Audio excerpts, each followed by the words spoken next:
serás abatida, porque si en Sodoma, una ciudad destruida siglos antes, se hubieran hecho los milagros que han sido hechos en ti, habría permanecido hasta hoy. 649, un terremoto acabó con la ciudad. Cuando Jesús maldice, maldice para siempre. Cuando Jesús echa, echa para siempre. Cuando Jesús cierra, cierra para siempre. Cerró la puerta del arca, nadie la abrió. Echó a Lucifer del cielo, hablamos unas noches de él, no puede entrar de vuelta. Mi pregunta es, ¿se habrá hecho usted esa pregunta? ¿Cómo es mi vida en relación con Jesús?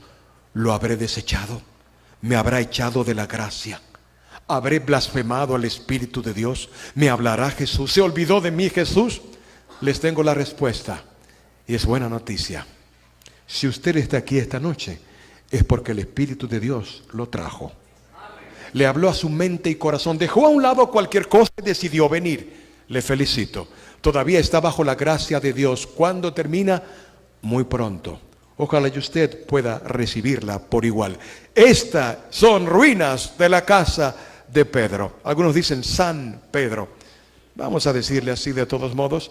Y yo quería visitarlo y tomarme un cafecito, pero no lo encontré. Sin embargo, encima de la casa hay un convento de la Orden de los San Franciscanos, de nuestros amigos hermanos los católicos. Piensan que Pedro fue el inicio de la iglesia y la piedra y el primer papa. La Biblia en ninguna parte lo dice, y porque la Biblia no lo dice, así es, amigo querido. Muy bien, encontramos relieves del Arca del Pacto. El Arca del Pacto tenía precisamente los 10 mandamientos, tenía la vara de Aarón. ¿Y qué otra cosa tenía? El maná, símbolo de que Cristo es nuestro sustento, el pan. La vara de Aarón, símbolo de que Cristo es nuestro pastor, nos guía por verdes y frescos pastos. Y los mandamientos, la voluntad de Dios para usted. Qué importante es que Cristo la tiene guardada en un rincón en el planeta y nadie sabe dónde está. Es el Arca del Pacto. Del dedo de Dios sagrado, nadie debe tocarla. Algún día, al final de nuestro planeta se va a encontrar. Y va a abrirse y se va a relucir un cuarto mandamiento que dice acordarte del día sábado o el séptimo día. El único día santo que dice la Biblia, no hay otro. Dios lo bendijo, lo santificó y lo guardó. No hay otro. Y si no hay otro, ¿por qué cuestionamos? No es el lunes, martes, todos los días son buenos para adorar a Dios, pero Él se encaprichó, pero yo quiero uno completo. El séptimo, búsquelo en el calendario. Búscalo en el diccionario, sábado, séptimo y último día. El calendario dice cuál es el último. Y el calendario no lo hicieron los religiosos. Indica cuál es el séptimo. Miren qué curioso. Dentro de la Vía Láctea donde estamos nosotros, se puede decir que el planeta Tierra está en el centro. En el centro del planeta, vimos en pantalla, entre todos los países, uno de los centros es Israel. En Israel, el pueblo de Israel caminando en el desierto tenía en el centro el santuario. El santuario dividido en dos, en el lugar santísimo tenía en el centro el Arca del Pacto. El Arca del Pacto tenía en el centro, en su interior, los 10 mandamientos. Y si abre los 10 mandamientos, se encuentra en el centro el cuarto mandamiento. ¡Qué centrado Jesús! ¡Qué centrado es! Y nosotros andamos dando vueltas como pollitos descabezados cuestionando tanto, cuando la Biblia es clara y así lo dice. Yo quiero ir adelantando molinos de piedra, molinos que se colocaba la aceituna de olivo y al moverlo se extraía el aceite de entre ellas. El aceite de olivo, la aceituna es una gran industria. Lo era en el tiempo bíblico y también hoy. El aceite de olivo, ¿para qué se extraía el aceite y se usaba? Para cocinar, para encender las antorchas, para ungüento y colocarlo también en ciertos cueros de cinto, en los escudos, para que se mantuviese así por mucho tiempo. Getsemaní significa fábrica de aceite. Cuando Cristo iba a orar, ¿a dónde Él iba a orar? ¿A qué jardín? Del Getsemaní. Pero nosotros pensamos debe ser un jardín de ornato, de belleza, de flores. No, amigo mío. En el tiempo bíblico el jardín del Getsemaní era un conjunto de árboles, muchos árboles de olivo, fábrica de aceite. Nadie podía entrar sin permiso. Pensaban que iban a robar los olivos, las aceitunas. Y si era encontrado sin permiso, iba preso, castigado, torturado y cuidado sin la muerte. Cada vez que Jesús le gustaba orar, iba al jardín del Getsemaní, dice la Biblia. De modo que Cristo tendría que pedir un permiso. No podía entrar como Juan por su casa, lo tomaban preso. ¿Quiénes de los 12 discípulos posiblemente era el de más colones? ¿Quién de los 12? ¿Alguien se atreve a mencionar un nombre? No. Judas era el que guardaba el dinero.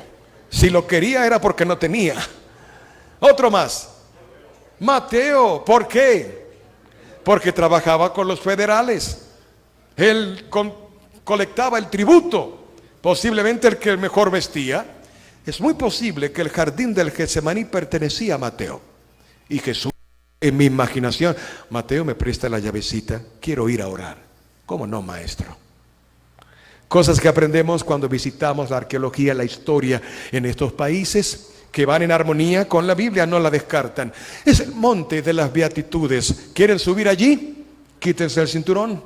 Caminamos, clic, ya subimos.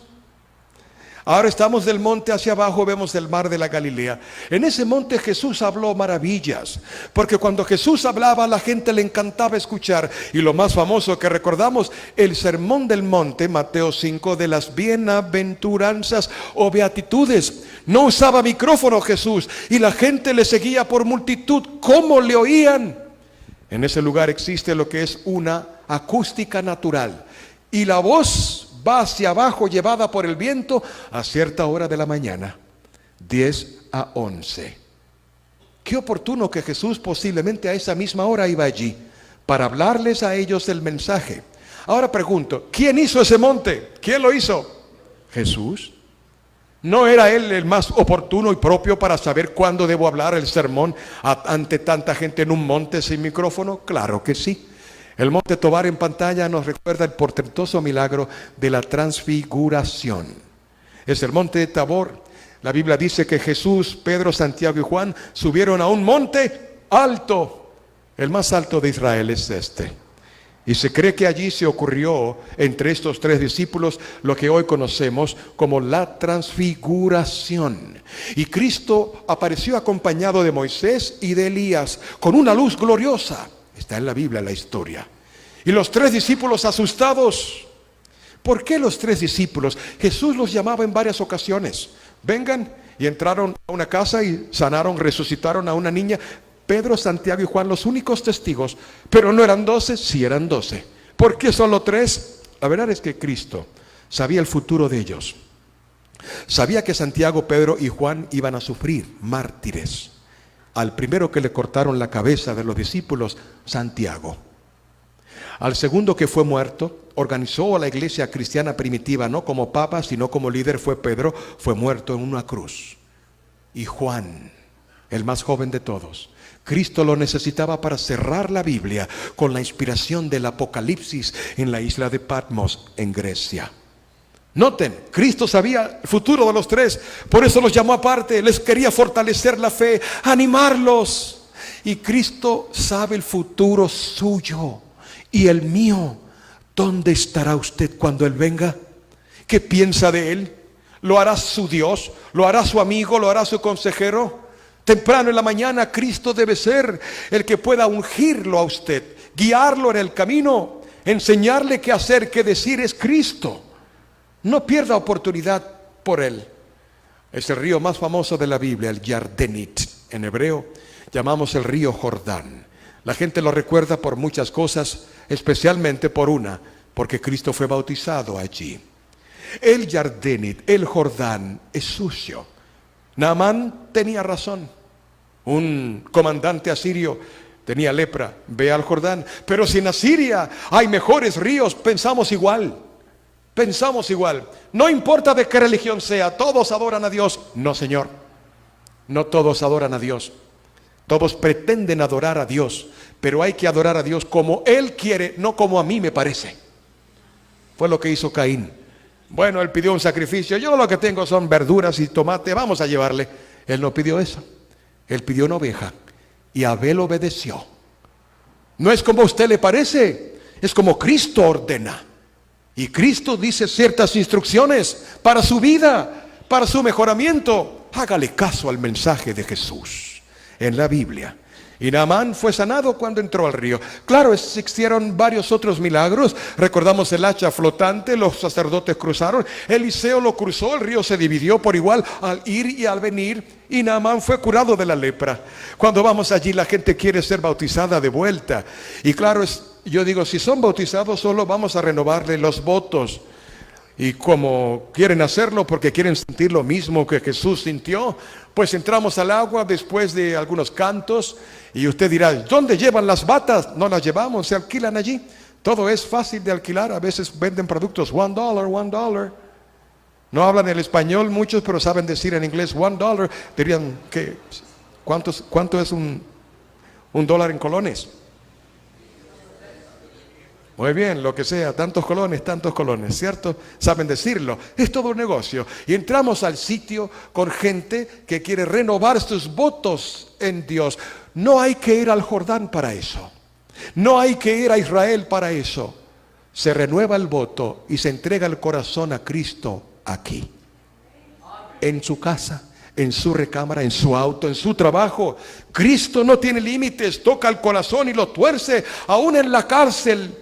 Hay gente que conozco, amigos, en la cárcel lloran como niña, porque el Espíritu de Dios los toca. Se dan cuenta del tiempo perdido en la vida y ahora quieren renovar su fe con Dios. No espere más. Haga planes de renovar su corazón con Cristo, aunque no tenga que ir al Jordán a bautizarse. Aquí tenemos un Jordán que también es un símbolo. Es agua donde usted puede bautizarse y renovar sus votos en Cristo y entregarse a una iglesia que enseña la verdad. El sábado queremos hacerlo. Tenemos ya personas listas para esto. Si hay alguno que también quiere hacerlo, hable con nosotros y renueve sus voto, su confianza o entréguese a Jesús en el bautismo. Es la tumba líquida, se le sumerge, tumba líquida, por eso usted no respira bajo el agua, porque es como el muerto no respira. Se le saca, es una resurrección. Asunto de segundos, fue instituido. Los esenios tal vez, pero Juan el Bautista lo aceptó, Cristo lo endorsó, él mismo se bautizó por igual. Y entrar al Jordán, sentir el agua y entregarse a Cristo de vuelta, llena de gozo el corazón. La última vez que lo hice fue el año pasado y habían unos peces que eran sinvergüenzas. Estaban mordiendo todo el tiempo los pies y yo tenía que moverme. Tanto me enojé con ellos que tomé uno y lo hice un plato. Con nombre y todo, pez San Pedro, miren cómo le llaman de igual forma. La verdad que no es el pez que tomé, tampoco es mi plato, no como nada que tenía cabecita. 41 años en eso y no me hace falta, pero algunos lo prueban, lo comen y ahí está, sencillamente con nombre y todo. En Gadara, ya que hablamos de salud, Gadara significa zona de gentiles, y Jesús una vez pasó por allí y habían endemoniados. Un libro menciona 2, otro libro menciona 1 en la Biblia. No es contradicción, es que el que menciona 1 solo está hablando del que tenía la voz cantante, el otro estaba en silencio. Y cuando Cristo llegó allí, estos hombres lo conocieron porque eran hombres que vivían en tumbas, casi desnudos, maltratados, con sangre, desliñados sus cabellos, hasta con cadenas rotas, endemoniados. Y cuando vieron a Cristo, corrieron hacia él de rodillas. El demonio se arrodilla delante de Jesús y lo conocieron. ¿Qué tienen con nosotros? Has venido antes de tiempo. Noten, lo habían conocido porque habían vivido con él en el cielo. Después fueron echados para nunca más entrar. ¿Qué tienes con nosotros? Has venido a atormentarnos antes de tiempo. Y Jesús les dijo solo una palabra, porque ellos comentaron y dijeron, allí hay un hato de cerdos. Noten, cerdos. Déjanos ir allí, grupo de cerdos. Y Jesús solamente dijo una palabra poderosa. Su palabra es poder. Id. Y salieron los demonios, se posesionaron de los cerdos en Gadara, zona de gentiles. El judío no cría cerdos, ni el árabe tampoco, no comen cerdos. De ninguna forma, ni tocino, ni puerco, ni tocineta, ni manteca, nada de cerdo a propósito es prohibido en la Biblia. El cerdo no fue hecho para comer, es el basurero, come la basura, el basurero de la naturaleza. La verdad que ningún animal fue hecho para comer, pero si alguien quiere comer, Dios dijo, está bien, vamos a dejarlos, pero esta es la lista de los mejores. Y si usted quiere todavía gozar de mejor salud, no coma ninguno. Definitivamente Cristo El mismo que en una ocasión dividió los panes y los peces y sobraron cestas. Y Cristo dijo, guárdenla, porque no desperdicia nada. Hay que darla después seguramente a los pobres. Alimento que sobró. El cerdo, si hubiera servido de alimento, Jesús sabía que se iban a ahogar los cerdos porque iban a caer en el despeñadero del mar de la Galilea. Cristo hubiera dicho a los demonios, no, eso es alimento. Pero como el cerdo no sirve de alimento, ¿qué Cristo dijo? Id. ¿Sabe usted cuánto vale un cerdo macho, cementero? Yo conozco dólares, $6,000, sáquelo en cálculo de los colones. Ahora multiplique cantidad de ellos. Fueron muchos colones, millones de colones que perdieron. Pero a Jesús no le interesa la pérdida física de animales, le interesa la pérdida del corazón humano. Cristo no murió por animales, murió por humanos, lo hemos dicho. Y ahí mostró que los cerdos no tienen ningún valor alimenticio tampoco. Y vamos rápido, el tiempo se nos va. Caná, Jesús hizo uno de los milagros allí, y el primer milagro antes de tener todos los discípulos, y fue el milagro no curativo, sanó el hijo del noble. En Caná encontramos precisamente las cantidades de cántaros, hay todavía algunos allí, donde asimilan o recuerdan el acto de Jesús multiplicar el agua en vino en ese sitio. En una boda que él fue invitado con María y tenía uno que otro discípulo, no los tenía todos aún. Y cuando Jesús entró allí, María se dio cuenta, se está acabando el vino, las bodas duraban días. Y Jesús entonces convirtió el agua, después de dar órdenes de llenar cántaros, en dulce fresco jugo de la uva, vid, no fermentado, no emborrachado, ni siquiera dañado, porque Cristo no hace nada que destruya el cuerpo humano. Y la Biblia lo atesora claramente diciendo precisamente la prohibición de las bebidas alcohólicas. Dice Proverbios, el vino es escarnecedor, la sidra alborotadoras, y cualquiera que por ello errares no será sabio. Vino, alcohol, ron, cerveza, tequila, coñac, pitorro, nómbrelos. ¿Cuál otro? Muy bien, ese mismo, él lo conoce muy bien. No sé quién lo dijo, espero no tener enemigos acá. Pero de todos modos, cualquier cosa que sea fermentada no es para el cuerpo. Tal vez Cleopatra puede hablar de esto eventualmente. Dios no quiere que la imagen que está en nosotros de Él se rebaje por el suelo y esté arrastrándose como un payaso. No, es falta de dignidad. Usted tiene valor. La imagen de Dios está en usted. El mar muerto que encontramos allá es rico en minerales. Uno de los mares más profundos de la tierra, de paso, es el mar más profundo. No en profundidad, sino el más bajo, debo decir, el más bajo del planeta. Como un cono, todas las aguas y las cosas del planeta van allí.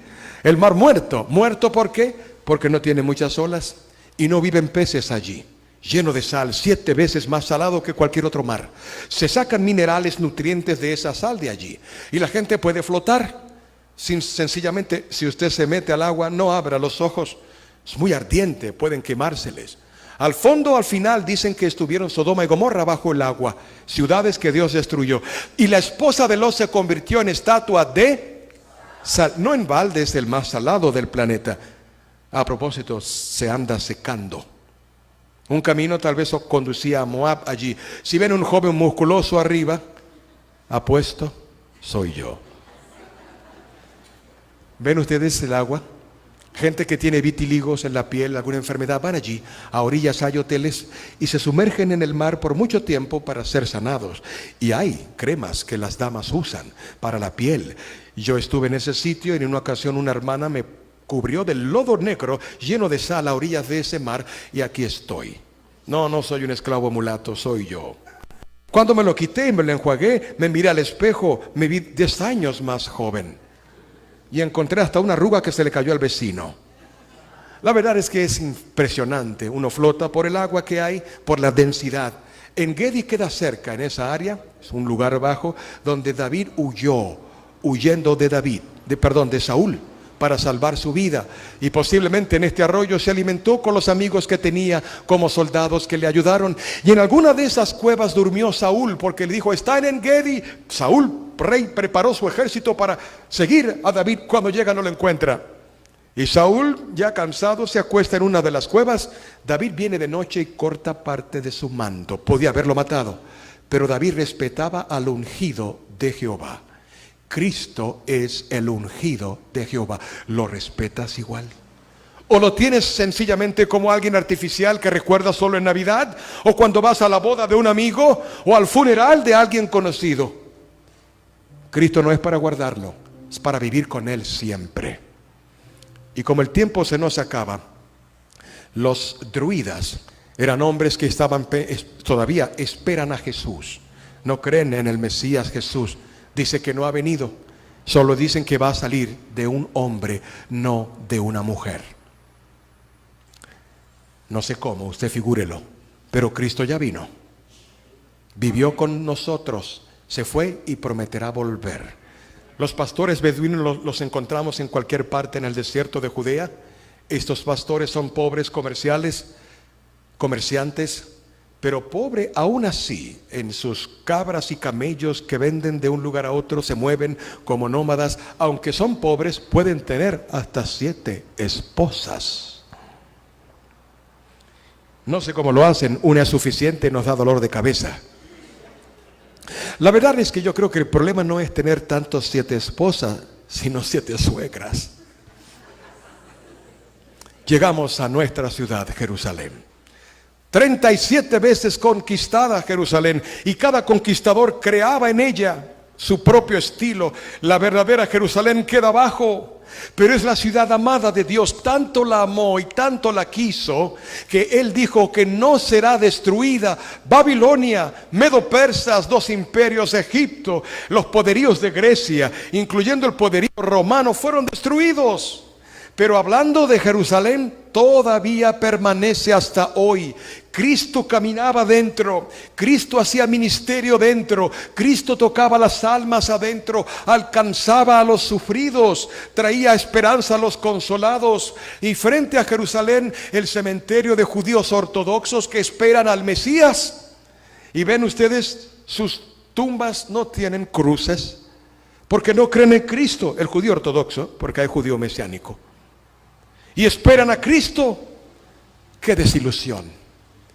Cristo ya vino. Y probamos el domingo que la historia de Cristo fue anticipada. Existe en Cristo su historia, su biografía, la única escrita antes de nacer, la de Jesús. Cuando Cristo caminaba por las calles de Jerusalén, la gente le seguía. Y yo puedo decir como el salmista: nuestros pies estuvieron dentro de tus puertas, oh Jerusalén. Convertirse en protagonista de la historia bíblica llena de gozo el corazón. Caminar donde Cristo caminó. Recordar